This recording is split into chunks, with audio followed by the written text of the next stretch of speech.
But anyway, so back I mentioned on you mentioned on Twitter that you wanted to talk about backlogs, or you were wanting to tackle your backlogs.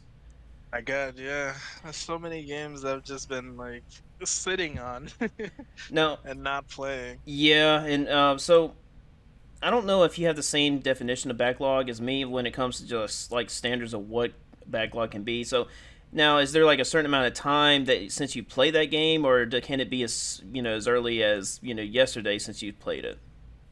Um, for me, it's more so games that I've planned on starting, Okay. uh, that I haven't gotten to actually start or play in any form, Hmm. but not 100% because there's at least a couple of games on my backlog that I did start, but I've never finished. So I kind of want to, go back and revisit those and actually beat them. Okay. Yeah, I think every single one on my list I've started but haven't finished, except for maybe an exception of one. Did you want to go ahead and get started on these, or did you want to talk about backlog in general, or some kind of details on backlogs?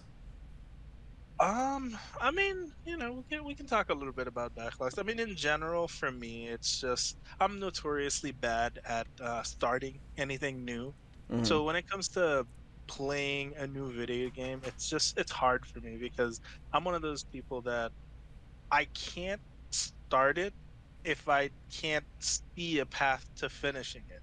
So like Okay. if I know a game is long and I know that I don't know maybe in a couple of weeks or something else is going to come out that I definitely going to want to play, I probably won't start that game because I know realistically I won't be able to finish it by the time I'm going to need to put it down because it's so hard for me to play multiple games at the same time. Hmm. I know it's like for people it's so easy, you could just okay, you turn off this game and you boot up another game that you have so many choices, especially nowadays with all these pre games that you get for like PlayStation Plus or Xbox or you know subscription services or whatever. Uh-huh.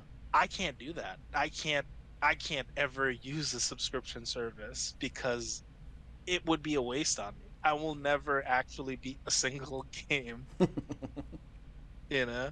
Uh-huh. So for me, that's why like my backlog is tough because like I'm one of those guys that'll spend 200 hours on a game and then put it down and probably don't revisit it for a while I play other stuff. Uh-huh. Um, So so also, for standards of backlog. So when you say that a game is on your backlog, can it mean that you finished it, but you still have side things to do, or it's just you haven't finished it in general?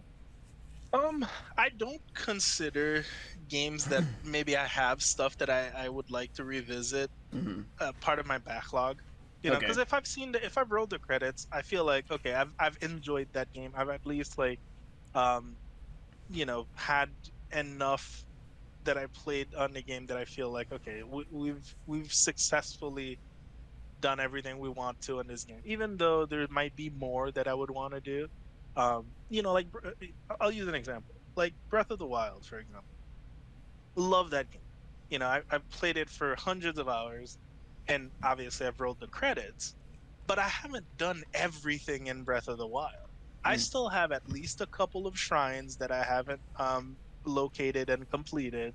And I also have a ton of Korok seeds and other stuff that I didn't actually do. So like could I go back to Breath of the Wild to try to do that stuff? Absolutely. Mm. But I don't feel like Breath of the Wild is part of my backlog because, I played it enough and I've actually seen the credits to the point where I feel like, okay, I've done, pretty much everything in this game for like completion's sake, for my completion's sake.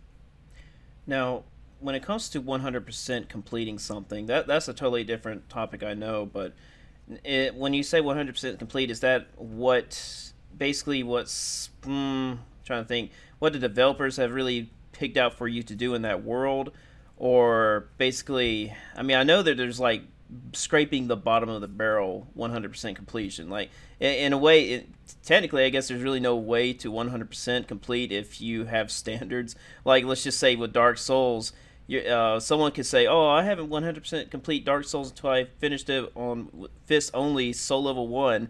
But would you consider like like legit 100% completion according to the trophies or just basically all of what's in the game? That's tough. I actually thought about that too as as a question because for me, yeah, having a trophy list is nice to hunt and you can feel like, yeah, 100% of that game. But like let's take Elden Ring for example that, came out last year. You can have all of the trophies in Elden Ring and still not see everything that the game has to offer, Correct. which is mind-blowing, Yeah. but awesome at the same time. So Mm-hmm. like for me, my standards when it came to Elden Ring, even though I did get to platinum fairly early, I my standards was to get every weapon and every piece of armor that you can find in the game, and I did that. I was very happy that I was able to do that.